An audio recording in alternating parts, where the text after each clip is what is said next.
সাদাত হোসাইন আমার খুব প্রিয় একজন কবি।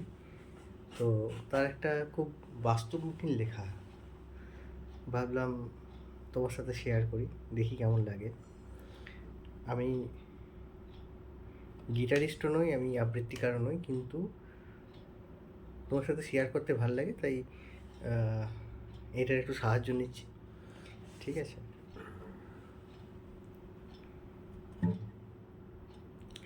এই যে তোমাকে আর পেতে চাই না, একবারও তাকিয়ে দেখি না পিছে। তুমি ডাকছো জেনেও নির্বিকার হেঁটে যায় দূরে। এই যে উপেক্ষা করি, অবহেলায় ফিরিয়ে দিই অজস্র বার।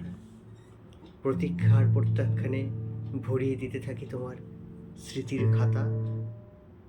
এই যে আমি ভালোবাসা দুহাতে সরিয়ে ফেলে রেখে কেবলই তোমার ঘৃণা করই। দিগন্ত তোমায় ফেলে রেখে সতর্ক পা ফেলে হেঁটে যায় সংকীর্ণ আলপথ। কেন জানো? কারণ আবারও তোমায় পেয়ে হারানোর ভয়ে আমি নতজানু। আবারও তোমায় পেয়ে হারানোর ভয়ে আমি নতজানু।